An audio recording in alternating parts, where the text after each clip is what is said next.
इन 4 सीटों के चुनाव में क्या भाजपा की 2 सीटें जिस पर उन्होंने अपने उम्मीदवार उतारे हैं, रामगढ़ और तरारी, क्या यहां पर उनके उम्मीदवार जीत रहे हैं? क्या भाजपा के अलावा जनता दल यूनाइटेड का कोई भी व्यक्ति बाकी जगहों पर जा रहा है? जब प्रदेश अध्यक्ष दिलीप जायसवाल से हमने सवाल किया कि बिहार में सदस्यता अभियान में भाजपा काफ़ी पिछले स्तर पर चल रही है, तो उन्होंने इस सवाल का जवाब कुछ इस तरीके से दिया कि बिहार का पैटर्न अलग है। दिलीप जायसवाल ने इस प्रश्न का उत्तर देना अलग तरीके से समझा और उन्होंने इसे जो है पूरे तरीके से साइड कर दिया। नोरमा ग्रुप, जो सोचता है वो करता है, आपके अपने सपनों का आशियाना।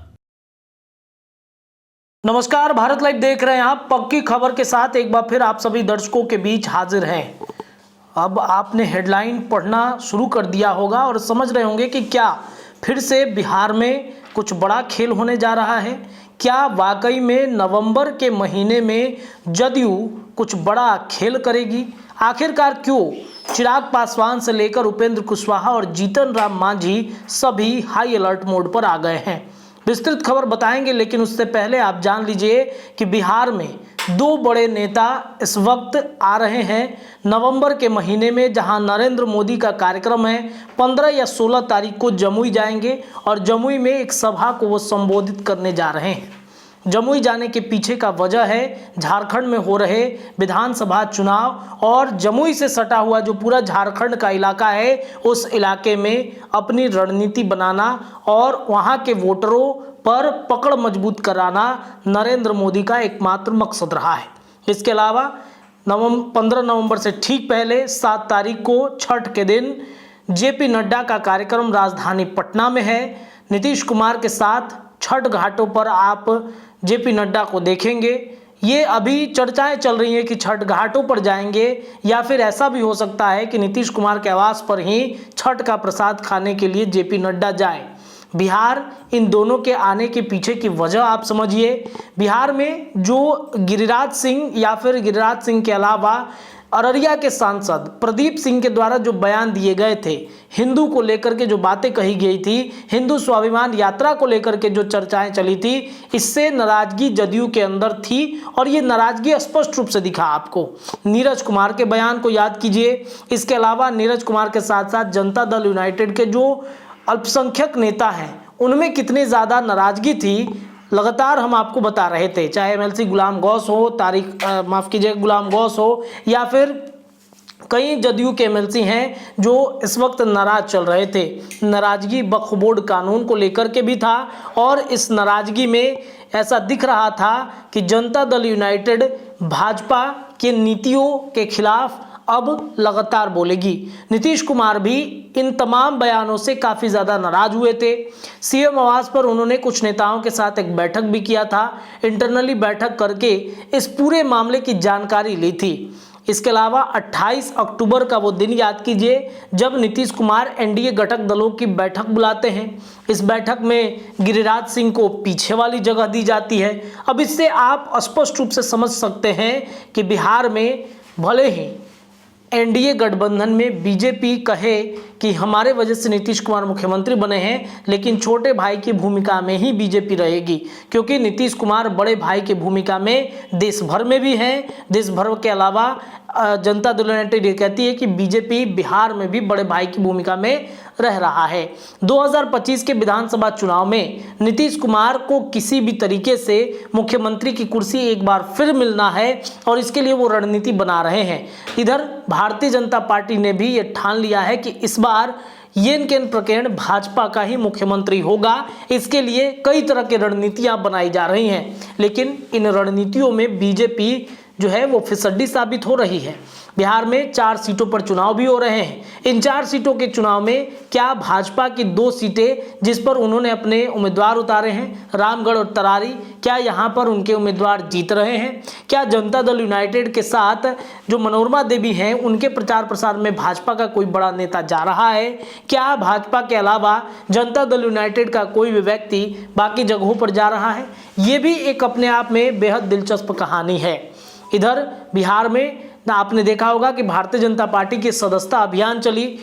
कई जो चर्चाएं थी सदस्यता अभियान को लेकर के वो चली हैं। जब प्रदेश अध्यक्ष दिलीप जायसवाल से हमने सवाल किया कि बिहार में सदस्यता अभियान में भाजपा काफ़ी पिछले स्तर पर चल रही है, तो उन्होंने इस सवाल का जवाब कुछ इस तरीके से दिया कि बिहार का पैटर्न अलग है बाकी राज्यों से। अब कैसे अलग हो सकता है ये तो दिलीप जायसवाल ही जाने। दिलीप जायसवाल ने इस प्रश्न का उत्तर देना अलग तरीके से समझा और उन्होंने इसे जो है पूरे तरीके से साइड कर दिया।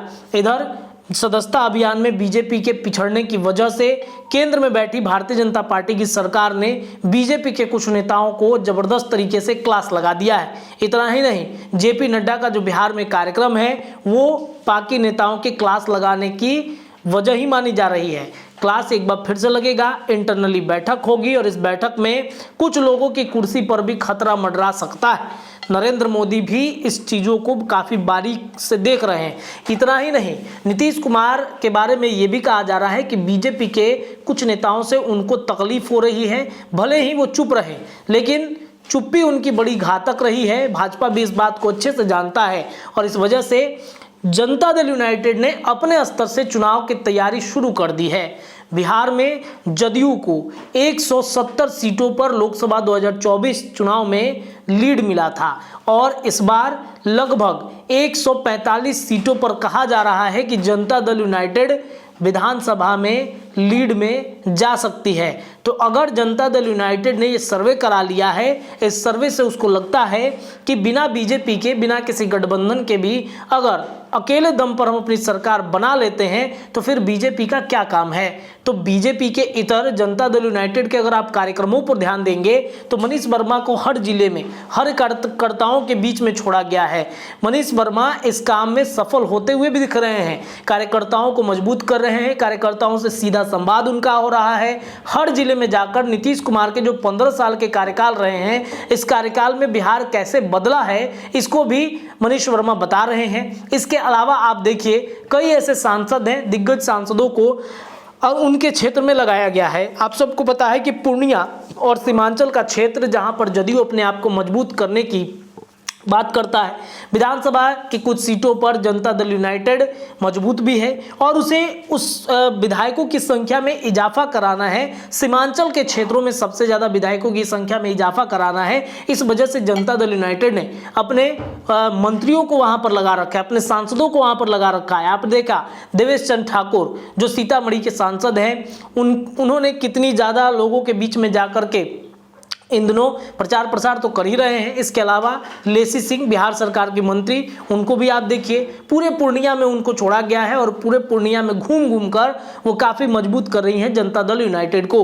बीमा भारती के इस्तीफे के बाद कुछ जगहों पर बेशक जनता दल यूनाइटेड की स्थिति डगमग हो गई है और इस वजह से आपने देखा कि उपचुनाव जो रुपौली की सीट पर हुई, इसमें जनता दल यूनाइटेड के जो कैंडिडेट थे उनको हार का सामना करना पड़ा। शंकर सिंह निर्दलीय प्रत्याशी के रूप में वहां पर जीते। तो इस वजह से जदयू ने पूरे पूर्णिया, सीमांचल के इन तमाम क्षेत्रों में अपने मंत्रियों को, अपने सांसदों को उतार रखा है। इधर मनीष वर्मा का कार्यक्रम तो चल ही रहा है। इसके अलावा आप देखिए जनता दल यूनाइटेड के कई ऐसे दिग्गज नेता हैं जो इन दिनों कार्यक्रम में लगे हुए हैं। संगठनात्मक रूप से लगातार बदलाव भी हो रहे हैं। संगठनात्मक रूप से बदलाव में आप देखेंगे कि कई तरह के संगठन बने हैं और उसमें प्रदेश महासचिव बनाए गए हैं। इसके अलावा अशोक चौधरी को टास्क दिया गया है। इसके अलावा आप देखिएगा श्याम रजक जो राष्ट्रीय जनता दल छोड़ के आए, उनको भी एक बड़ी जिम्मेदारी दी गई है। अब बात करते हैं नवंबर वाली, नवंबर में क्या जनता दल यूनाइटेड करने जा रही है। तो आप इतना तय मानिए कि जनता दल यूनाइटेड जो है वो इस बार एक बड़ी रणनीति के तहत नवंबर में चुनाव मैदान में उतरने जा रही है। चुनाव से ठीक पहले, ये नवंबर का महीना ठीक एक साल बाद आप देखिएगा चुनावी प्रक्रिया बिहार में चलेगी। 24 नवंबर से जिलों में कार्यकर्ता सम्मेलन जनता दल यूनाइटेड के द्वारा बुलाया गया है। जदयू ने चुनाव के लिए एक रोडमैप तैयार कर लिया है। बता दें आपको कि 24 नवंबर से शुरू हो रहे इस सम्मेलन के लिए 5 टीमों का गठन किया गया है। इस टीम का नेतृत्व क्रमशः राष्ट्रीय कार्यकारिणी अध्यक्ष संजय झा, जल संसाधन एवं संसदीय कार्य मंत्री विजय चौधरी, प्रदेश जदयू अध्यक्ष उमेश कुशवाहा, ग्रामीण विकास मंत्री श्रवण कुमार एवं केंद्रीय कृषि राज्य मंत्री रामनाथ ठाकुर करने जा रहे हैं। प्रत्येक टीम में पार्टी के 9 नेताओं को शामिल किया गया है। पार्टी के इस कार्यक्रम की बाबत जो है वो जदयू के अध्यक्ष ने कहा है कि सम्मेलन की शुरुआत 24 नवंबर से होगी। 22 दिसंबर तक प्रत्येक शनिवार और रविवार को कार्यक्रम आयोजित होगा। 30 नवंबर एवं 1 दिसंबर, 7 दिसंबर, 8 दिसंबर, 14 दिसंबर, 15, 21 और 22 दिसंबर को विभिन्न जिलों में सम्मेलन आयोजित किए जाएंगे। 22 दिसंबर को पटना में समापन समारोह का आयोजन होगा। बताएं आपको कि जैसा 243 सीटों में 173 सीटों पर बढ़त मिली है जदयू को, और इस वजह से जदयू ने ये ठान लिया है कि इस बार बड़े भाई की भूमिका में तो हम ही रहेंगे। और आप देखिए ये एक रणनीति है। 24 तारीख से दिसंबर के महीने पूरे 1 महीने का ये कार्यक्रम चलेगा और इस कार्यक्रम में जो 5 धुरंधर उतारे गए हैं, श्रवण कुमार, विजय चौधरी, संजय झा, इसके अलावा आप देखिएगा रामनाथ ठाकुर को भी एक बड़ी जिम्मेदारी दी गई है। यानी कि पूरे जातीय समीकरण को साधने की कोशिश इसमें भी की गई है और नवंबर में जनता दल यूनाइटेड अपने पार्टी को और ज़्यादा मजबूत करेगी। बात बीजेपी की करते हैं तो बीजेपी पहले ही सदस्यता अभियान में फिसड्डी साबित हो रही है, तो बाकी कार्यक्रमों का उनके पास ब्यौरा कहाँ है ये देखना बड़ा दिलचस्प होगा। और इस वजह से आप देखिए उपेंद्र कुशवाहा से लेकर जीतन राम मांझी से लेकर चिराग पासवान सभी अब इस बारे में चिंता कर रहे हैं कि क्या करना चाहिए। मंथन का दौर है, नवंबर में जदयू बड़ा खेल करने जा रही है। ये पक्की खबर था। ऐसे ही तमाम खबरें लगातार हम आपको देते रहेंगे। जुड़े रहिए भारत लाइव पर, खबरें आपको लगातार मिलेंगी। बहुत बहुत धन्यवाद। आपके सपनों को हमने सजाया है, ई होम्स पैनोरामा को हमने बनाया है। ई होम्स मेरा एक सपना था जिसपे मैं पिछले 4 साल से काम कर रहा था। हमने जो बनाया है वो सबने है माना। ई होम्स पैनोरामा में हो आपका भी आशियाना। और फाइनली हमने 2021 में इस प्रोजेक्ट को लॉन्च किया। बहुत लोग अप्रिशिएट कर रहे हैं कि पूर्णिया जैसे शहर में, बिहार के, एक तो बिहार की बात करें उसमें भी पूर्णिया जैसे छोटे जगह में इस तरह का लाइफस्टाइल देना, ये सुन के हम लोगों को बहुत अच्छा लगता है।